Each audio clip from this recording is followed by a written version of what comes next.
And in case there are any conspiracy theorists out there, how would you prove to us that you're in zero gravity?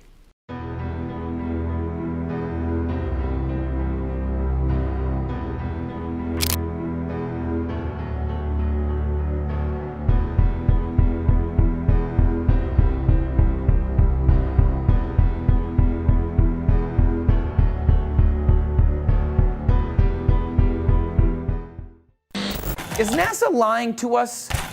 You look like you're in a studio, maybe in Omaha, Nebraska or something. The shot is so clear. Is this a hoax? Are you really in space still? See the hair? I don't know. We're going to have to do something for you. Yeah. I want to do it. I know. Oh, yeah, I can do that. Watch this. Can everybody float around for us? That was really cool, Chris. Look at her. Look at her. There were quite a number of articles and people who theorized.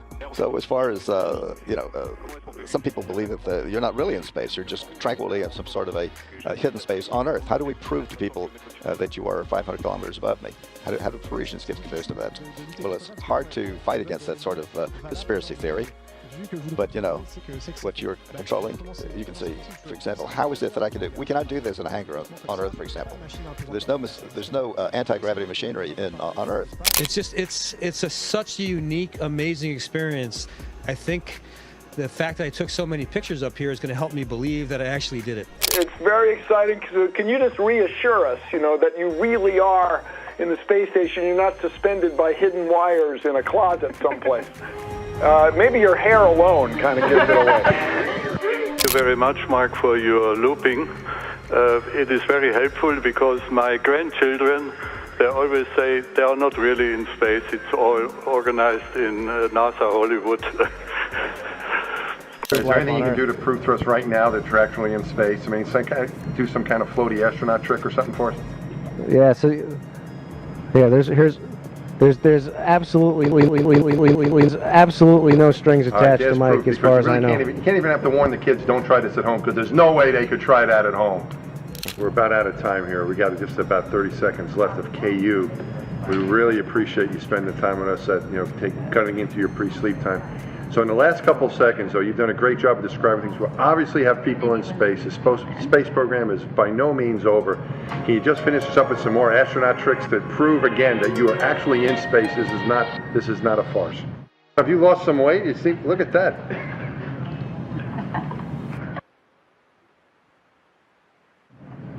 Thanks, Mike. Thanks, Ron. Ron, we'll see you soon, buddy.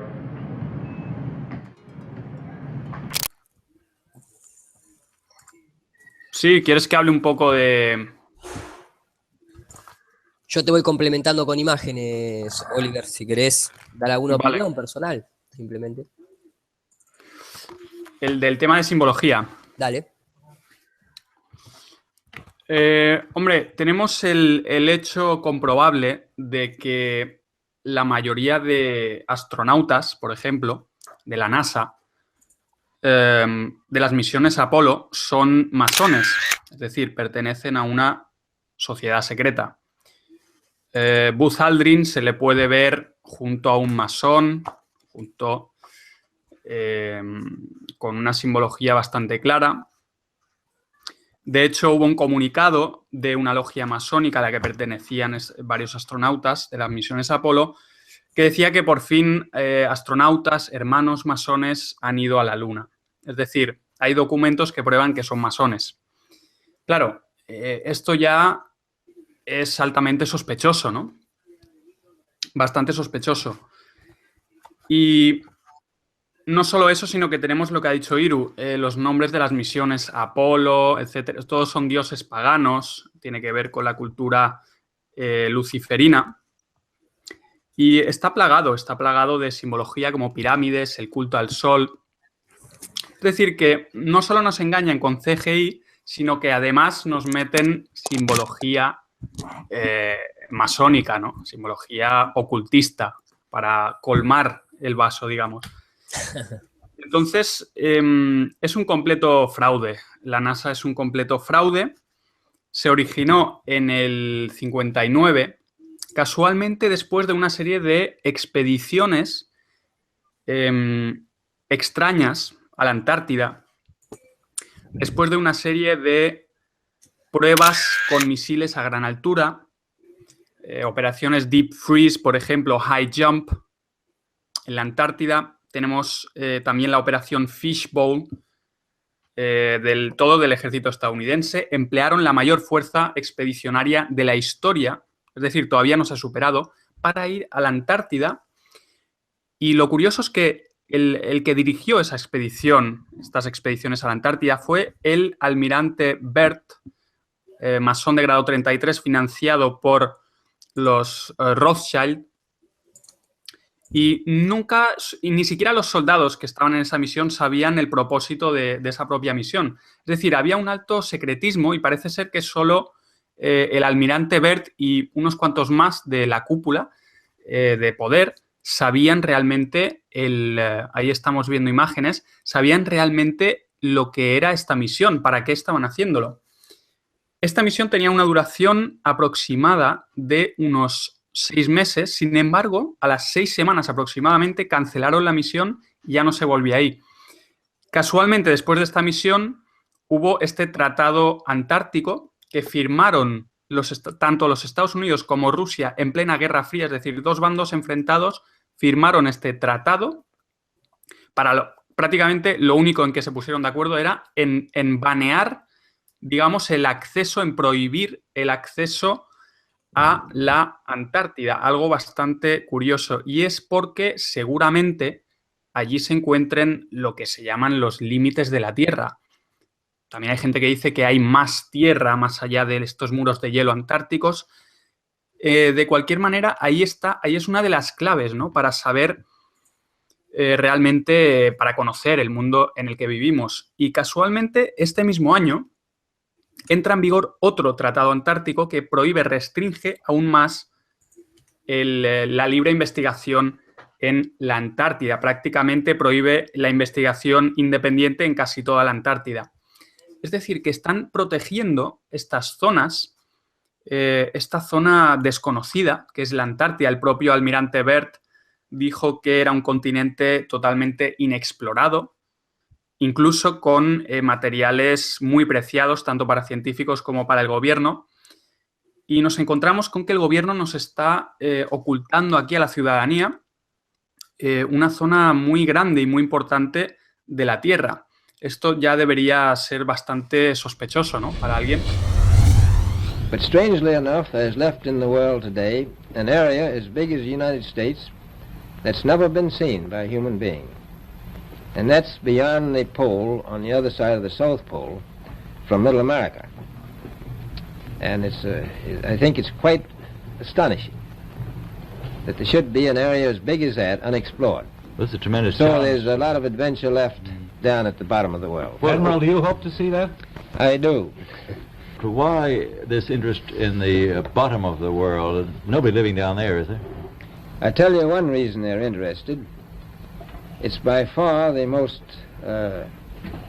valuable, important place left in the world for science. That's why the scientific groups all over the nation are really interested. It happens to be an untouched reservoir of natural resources. Nos encontramos también con que las fotos de la Antártida desde el espacio son fake, también son CGI. Si buscáis Antártida desde el espacio veréis que son las mismas imágenes hechas por ordenador de la NASA, por lo que no hay una imagen real de la Antártida desde el supuesto espacio. Lo que nosotros creemos es que la Antártida es efectivamente la circunferencia exterior de hielo que rodea a la Tierra. El sur es la circunferencia exterior de hielo que rodea a la Tierra. Esto está corroborado por varios hechos. Por ejemplo, expediciones del capitán Cook en el siglo XVIII. Él recorrió unas 60.000 millas y todavía no rodeando esta circunferencia de hielo, la Antártida, sin encontrar ningún camino para entrar a tierra firme. Es Es decir, nos hacemos un poco la idea. Ahí vemos la circunferencia exterior de hielo y eso sería la Antártida. Tenemos también el hecho de que mucha gente dice que hay el sol de 24 horas, que se ve durante 24 horas en el cielo, se aprecia en el Polo Norte, pero mucha gente dice que también hay grabaciones de este supuesto fenómeno, lo que se llama en inglés Midnight Sun, en la Antártida, en el sur. Sin embargo, si vemos las grabaciones de este fenómeno en la Antártida, vemos que son fake. Son completamente fake. Si ponemos, por ejemplo, en YouTube Midnight Sun en Antártica, vemos que el sol es completamente artificial. Es decir, es una creación hecha por ordenador. No existe las 24 horas de sol en la Antártida. Y esto es porque la Antártida no es un polo opuesto al Polo Norte, sino que es esta gran circunferencia exterior. Por lo tanto, el sol nunca se va a ver las 24 horas desde un mismo punto. Sí. Nunca se va a ver desde un punto en la Antártida el sol las 24 horas. Tenemos el polo sur. Supuestamente en la Tierra esférica hay un polo sur, hay un polo norte y está el polo opuesto que es el polo sur. Sin embargo, otra vez investigamos sobre este supuesto polo sur y lo único que nos encontramos son unas imágenes de unas banderas ahí de unos cuantos países y una bola metálica ahí puesta encima de un palo. Evidentemente eso no es una prueba de nada porque eso lo pueden situar en cualquier punto de la circunferencia exterior, allí lo vemos. Esto puede estar en cualquier punto del lado de la Tierra, es decir, no es una prueba de que haya un polo sur en una supuesta Tierra esférica. Las circunnavegaciones en el sur, otra cosa altamente sospechosa, parece ser que solo lo han hecho personas relacionadas con el gobierno, personas relacionadas con la realeza inglesa. Sabemos que es totalmente corrupta toda la familia real británica, está metida en el ajo, digamos, ¿no? Son parte de la élite. Y solo miembros relacionados, incluso familiares, de esta realeza británica han sido los que han circunnavegado casualmente la Tierra de polo a polo. Porque, claro, en el modelo de la Tierra no esférica no se puede circunnavegar la Tierra porque no hay polo sur, solo se puede circunnavegar de este a oeste o de oeste a este. En cambio, si la Tierra fuera una esfera, la vuelta al mundo se debería poder hacer atravesando los dos polos. Sin embargo, vemos que las circunnavegaciones polares solo la han hecho miembros relacionados con el gobierno, algo que nos debería dar una pista, ¿no? Dar una pista de que, bueno, quizás no existe el polo sur que nos han contado.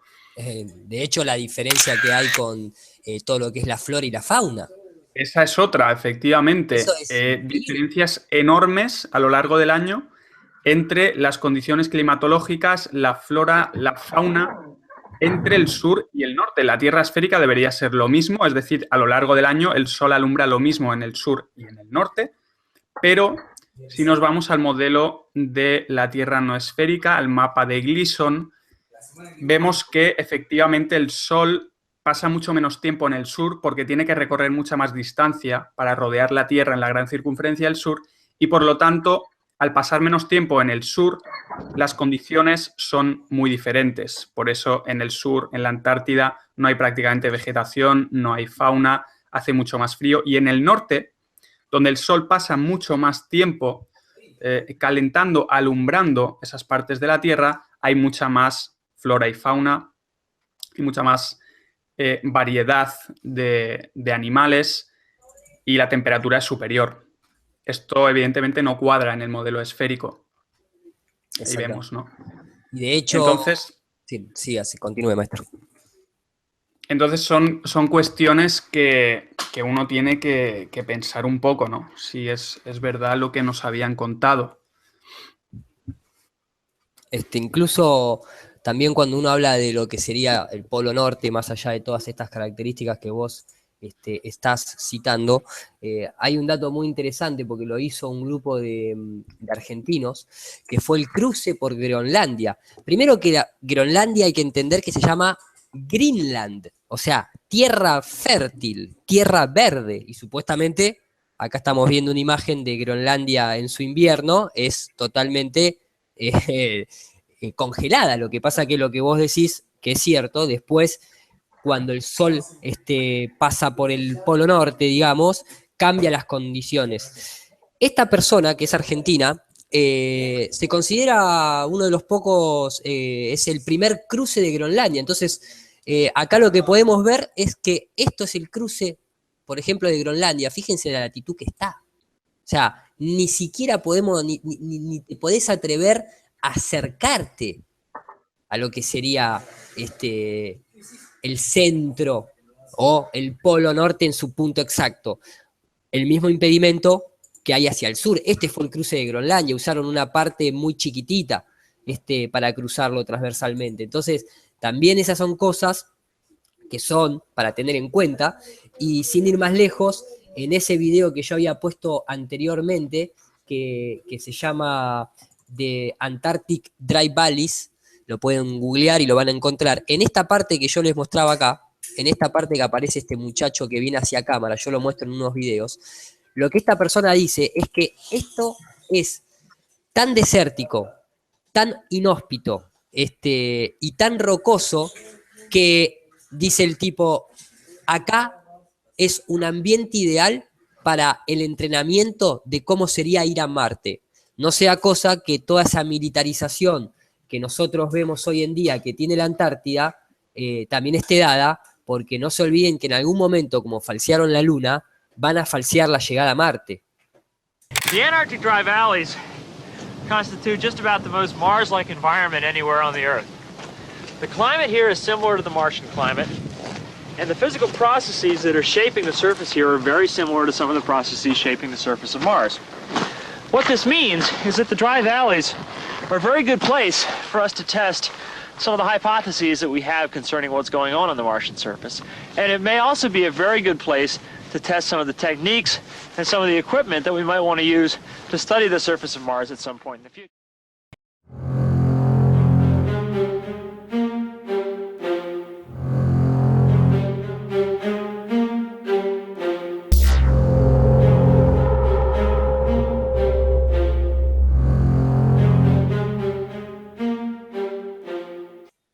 Y ese son las condiciones ideales, es el terreno ideal para falsear Marte, por todo lo que hicieron a nivel publicitario.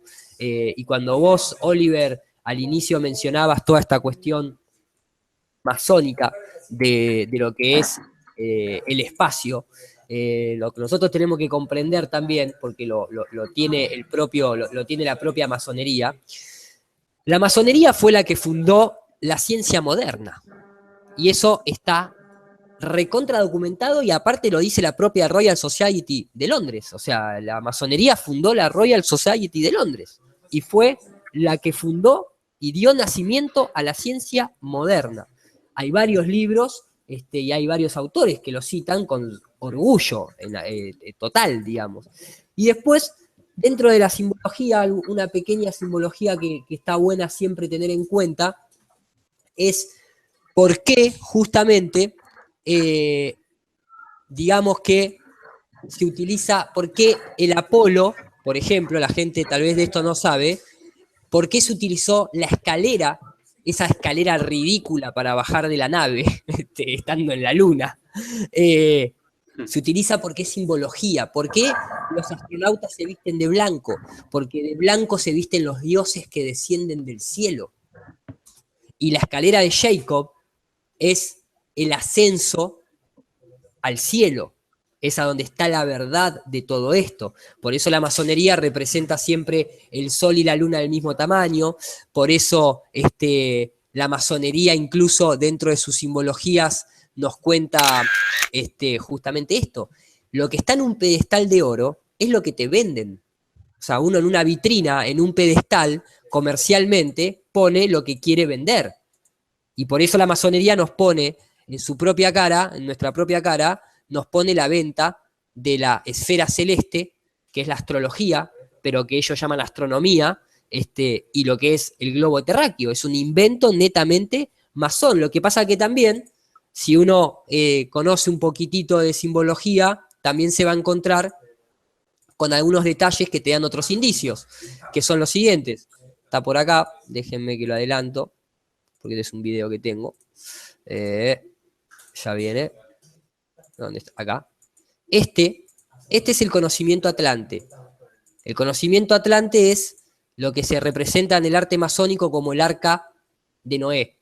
Porque justamente la explicación de por qué de golpe, supuestamente del Neandertal, aparecen las pirámides con toda la cultura mesopotámica, egipcia, sumeria, no es de casualidad ni porque el tiempo dé para fabricar semejante cultura, es porque tienen ya conocimiento anterior al diluvio, o como quieran llamarlo las personas que no creen en esa palabra. Pero eso es un conocimiento atlante, por eso el libro de Eric Dubay se llama La conspiración atlante, y no se llama Tierra plana. Además de ese conocimiento atlante, en el cual conocer el espacio, conocer cómo funciona realmente nuestro sistema, es que pueden hacer esa ingeniería inversa, y es esa cuestión de que inventan todas estas historias, es esa cuestión de que cuando uno entra a una logia masónica le van a pedir fe científica, cuando la ciencia no se basa en la fe, básicamente. Y también tenemos lo que se denomina el panal. El panal es la simbología para decirte que vos perteneces a una colmena y por lo tanto todo lo que vos hagas en la vida tiene que ser para la corona, para la reina. Y además vos como un obrero tenés que mantenerte ocupado, porque tenés que trabajar para la corona y tenés que, acá vemos nuevamente el simbolismo egipcio en figuras como las de Disney, vos tenés que estar ocupado, trabajando ¿para quién? Para la corona. Entonces, está recontra lleno de simbología. Ahí hay mucha, pero muchísima clave. De hecho, por último, para conectarlo con esto que vos mencionabas al principio, de la cuestión masónica de lo que es la masonería y todo ese tipo de cosas. Yo me acuerdo que acá lo tengo en un archivito rápidamente, acá. Recordemos que cuando uno habla, acá está, acá ustedes lo pueden ver, estas son las piletas en las que la NASA entrena, lo hace desde comienzos, desde siempre, porque no hay manera de simular algo que no existe, no se puede simular la cero gravedad, porque no existe la gravedad, entonces lo que sí existe son las densidades, entonces para equilibrar la densidad se hace abajo del agua. Esto es una pintura que está en la pileta más grande del mundo, en donde está una réplica exacta de lo que se denomina la ISS, por Isis, justamente, de ahí también el nombre de Isaac Newton, Isis-Ac, la acción de Isis para Newton. Newton significa nuevo sol, New, Atón. Atón es la deidad solar de los egipcios. Esto es el procedimiento en el que se fue avanzando durante décadas de engaño y de perfeccionamiento de tecnologías para poder, de alguna manera, ir ellos perfeccionándose a la hora después de mostrar las imágenes, y por eso la mayoría de las imágenes que aparecen no se ven burbujas, se ven solamente en algunas, en donde un montón de gente que está despierta y que está atenta a ese tipo de material, después se encarga de filtrar y presentarlas al público en general. Así era como comenzaba todo, pero después, o sea, estas imágenes son oficiales. O sea, ¿quién se puede creer esto? Estos son las misiones Géminis. Entonces, ¿quién se puede creer esto? Que por el arte de magia los objetos arrancan y no hay ningún motor. Esto es John Glenn, un astronauta masón condecorado por Obama, en donde acá se puede ver la burbuja. En donde se puede ver la burbuja directamente. O sea, ¿qué vamos a negar? ¿Esa burbuja también? O sea, es en todos los tiempos. Esta es la pileta, ahí está la pintura que mostraba yo al principio. Esto es clave, o sea, acá cualquier persona que tenía alguna duda con respecto a por qué aparecen burbujas, que otros desinformadores o gente que tal vez no tiene ganas de contrastar con este tipo de realidad les va a decir que son ovnis.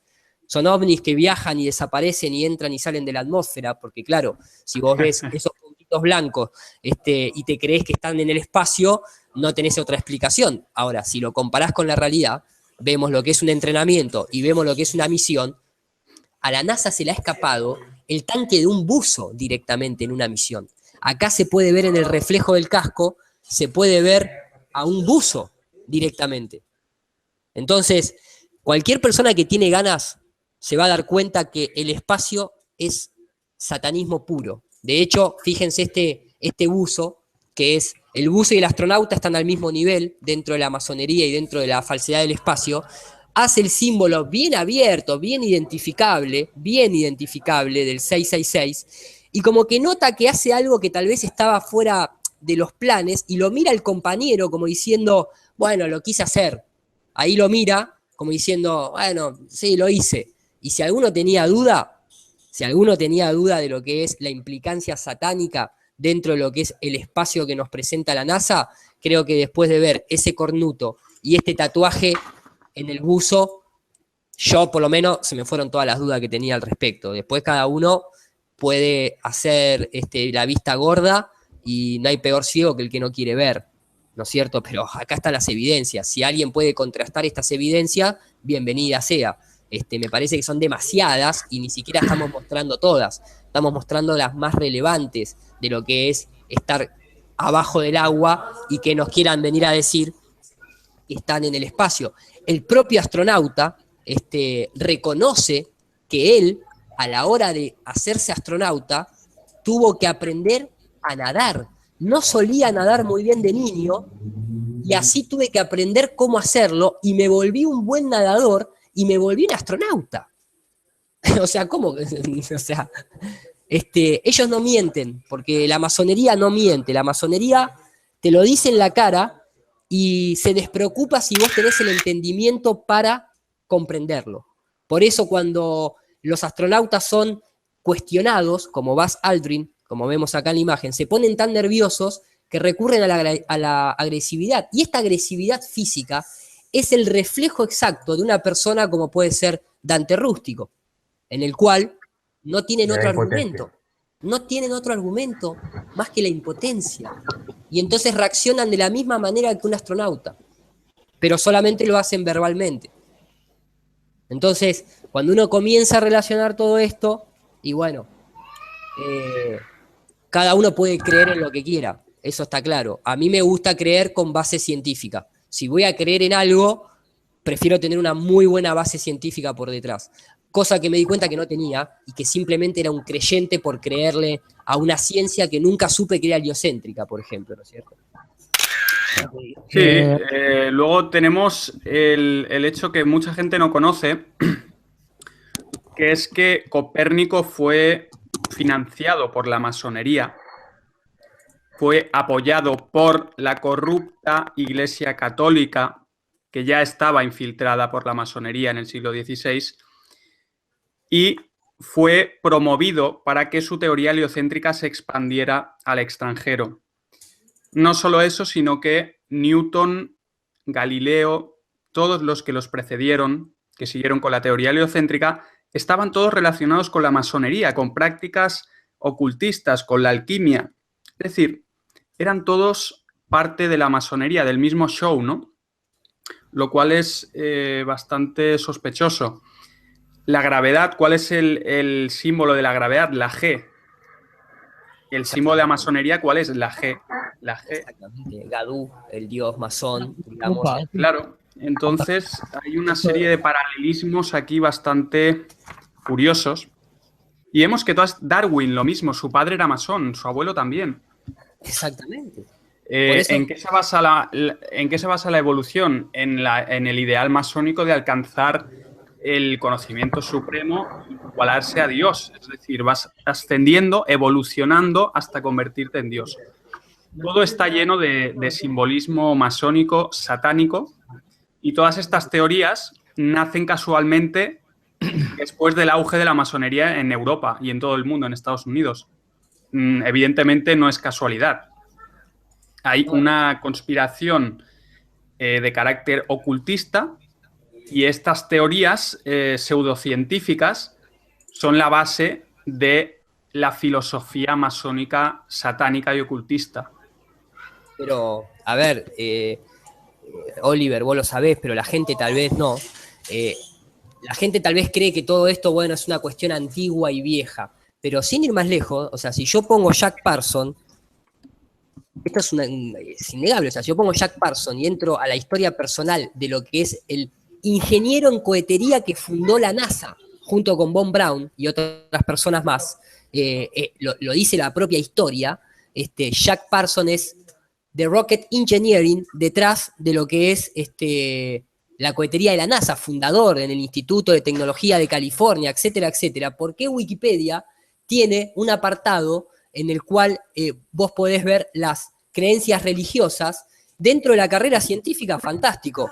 Creó el JPL, el Jet Laboratory Propulsion, pero a nivel creencias religiosas era discípulo del mago Aleister Crowley, y ellos mismos te dicen que pertenecía a la Ordo Templis Orientis, y por eso vemos a Jack Parson vestido como un ridículo, con esa túnica templaria, y por eso vemos al lado a As Baldwin con el gorro del Apolo 11, que pertenece a una de las logias masónicas, y vemos a Edmund Halley, el del cometa Halley, que era masón, y lo vemos al primo de Darwin, que era masón, y a Darwin, que era masón, y vemos al jesuita que nos quiso hacer meter en la cabeza que existen los átomos, porque Atom, New Atom, ¿quién es Atom?